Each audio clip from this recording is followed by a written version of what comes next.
Nuestro invitado de hoy es Márcio Rezende, él es corresponsal de Radio France Internacional para Brasil, de la agencia de noticias Lusa y del canal SBT, Sistema Brasileño de Televisión, del diario Expreso de Portugal y colaborador del diario O Estado de São Paulo, entre otros. Ya estamos con Márcio, bienvenido. Un placer que estés con nosotros hoy. El placer es mío. En un día muy particular, esta detención del ex ministro de Bolsonaro y a casi una semana de lo sucedido justamente con este intento de golpe de Estado. A ver, Márcio, ¿cuál es tu primera visión de lo que pasó y cuál es la lectura de lo que deja lo que pasó? Yo creo que para entender lo que pasó tendríamos que entender cómo piensan los bolsonaristas. Bien. Es algo que se nos escapa, porque pensamos que ellos piensan como nosotros y que tienen los mismos parámetros. Digo nosotros, ¿no? Desde el punto de vista de la sociedad que conocemos, con sus instituciones, ellos, a ver, representan un poco menos de la sociedad brasileña que votó a Bolsonaro. Claro. La diferencia fue muy poca con Lula, menos de un punto.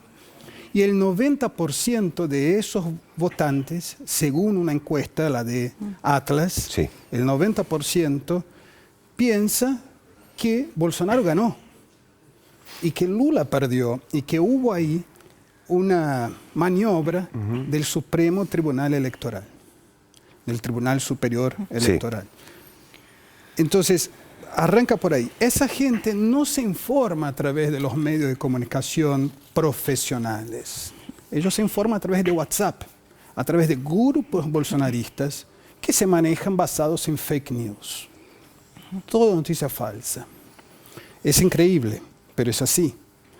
Para esa gente, ellos no tuvieron un acto antidemocrático. Ellos estaban salvando la democracia.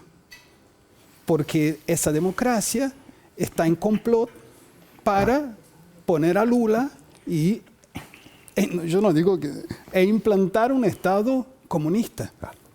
Entonces ellos estaban ahí a favor de la República, según ellos. ¿Sí? Según ellos estaban haciendo lo correcto. A ver, es un bando de delirantes, viven un delirio, claro, una nube delirante. Ellos piensan así, pero es como piensan.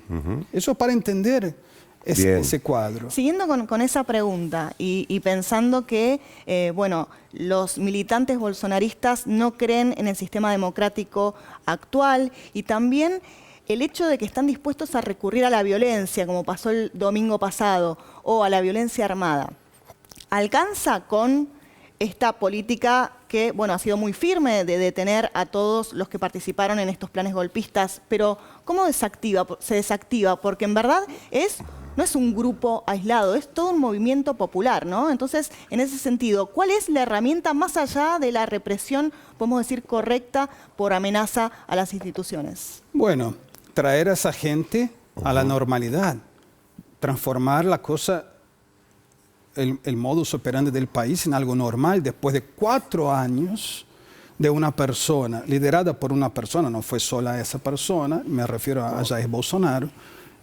una persona que se dedicó a difundir fake news, a maniobrar a través de informaciones totalmente tendenciosas y de cooptar las Fuerzas Armadas, líderes de las Fuerzas Armadas, sobre todo el Ejército, no tanto otras, y algo la Policía Federal, pero sobre todo el Ejército. Ese fue el gobierno que más militares tuvo en la historia de Brasil, más que los militares. Durante 20 años de dictadura, en Brasil no hubo tantos militares en el gobierno, había muchos civiles, ¿no? Los comandantes eran militares solamente.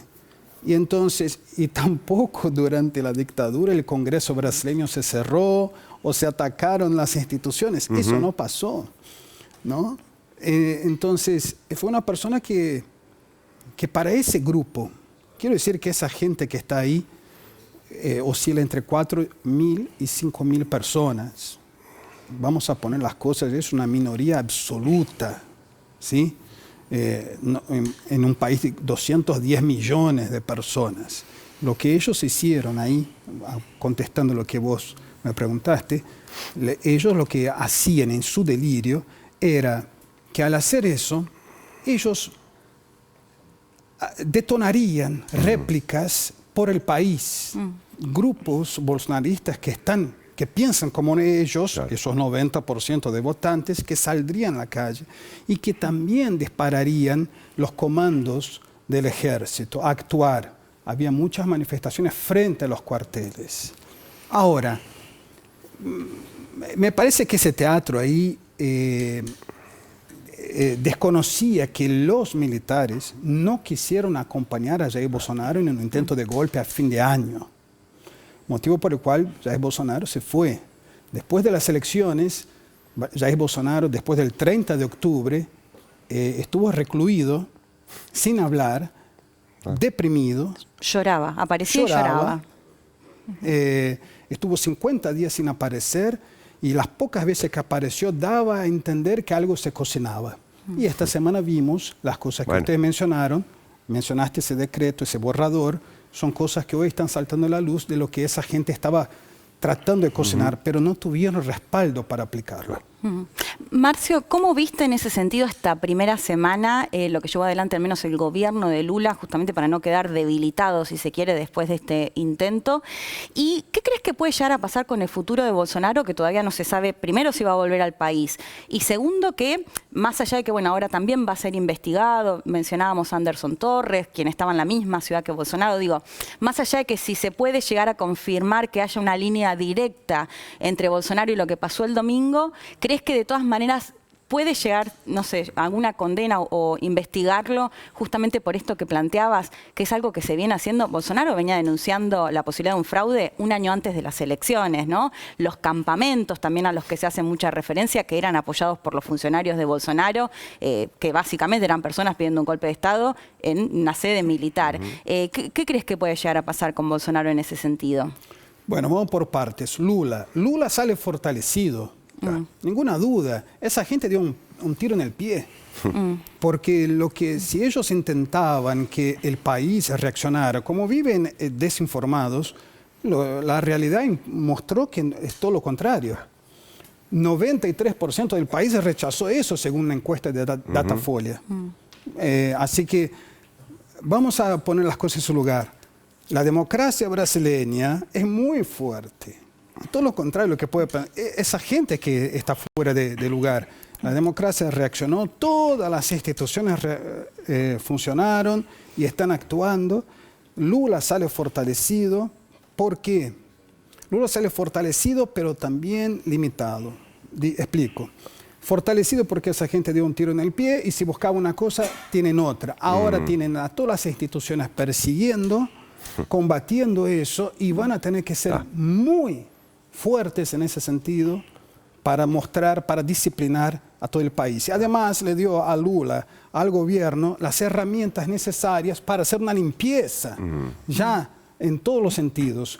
El Congreso, que hoy tiene mayoría de centro-derecha, no puede limitar al gobierno en ese sentido, ¿no? O sea que le dio fuerza. Por el otro lado, muestra a Lula que hace 20 años cuando llegó al poder, la izquierda tenía el manejo de la calle y hoy no están así. Está dividida la cosa. En la calle. Entonces, ahí en la calle no hay limitantes. Bolsonaro. Hoy, lo de mínimo en todo esto es la prisión de ese señor, ex ministro de Justicia, Anderson Torres, de Bolsonaro, y actual secretario de Seguridad de Brasilia, intervenida ese sector, intervenido federalmente. Entonces, eso es mínimo.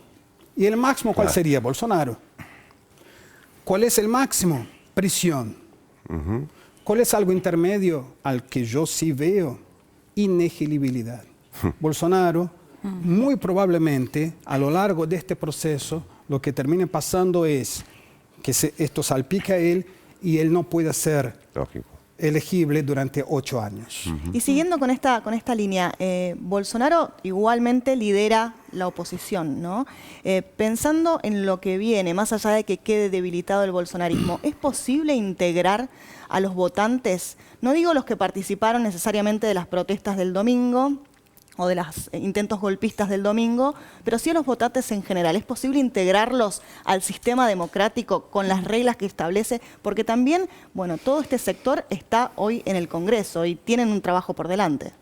Bueno, la estrategia de Lula para llegar al poder fue: necesitamos de la derecha para aislar a la extrema derecha. Todo el papel del arco democrático brasileño no es Lula, es todo, es aislar a la extrema derecha y combatir, buscar lo que estás proponiendo. Ese es el desafío.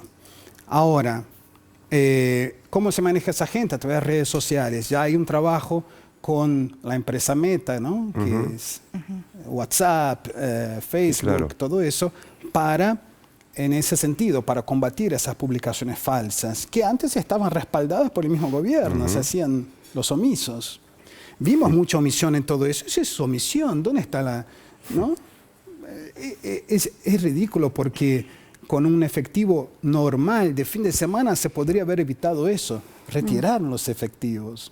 Entonces, ese es el desafío, y también es otro limitante para Lula. ¿Por qué? Porque Lula no va a tener que gobernar dentro de ese arco, no va a poder, va a ser un republicano. No va a poder tener ningún tipo de medidas extremas sin negociar, sin hablar con la derecha también, republicana, porque si no, o sea, no puede aislarse, necesita a todos en este momento. Entonces va a ser un gobierno de centro. Marcio, en ese sentido, bueno, planteamos uno de los desafíos iba a ser qué iba a pasar con los bolsonaristas, pero por otro lado mucho dentro del, no hablo del Congreso, sino de la propia coalición de Lula. ¿Crees que en este sentido también queda fortalecido Lula con ministros que de pronto, o bueno, su propio vicepresidente, adversario político anteriormente, genera, digamos, un vínculo más fuerte o deja de ser un desafío en ese sentido? Y también contemplando que algún ministro de Lula quedó un poco en la mira. Lula salió a hablar estamos hablando del ministro de Defensa, José Mucio. ¿Cómo ves en ese sentido al propio gobierno? Hay grupos más a la izquierda dentro del Partido de los Trabajadores. Esos grupos van a tener que ser disciplinados por el mismo partido, por Lula. Lula es un liderazgo que va a contener eso. Fue así durante sus 2 primeros mandatos, no es nada de otro mundo, ¿no? Fue bastante contenido eso. Claro que hay grupos ahora que quieren ya la prisión de todos, querían la renuncia de ese ministro de Defensa.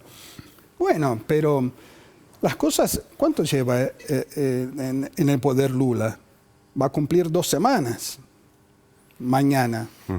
O sea, el lunes, 2 semanas. Entonces, lo que se busca, ese desafío, es un desafío a mediano plazo, de volver a poner a las Fuerzas Armadas, de despolitizar las Fuerzas Armadas, de poner en su debido papel constitucional.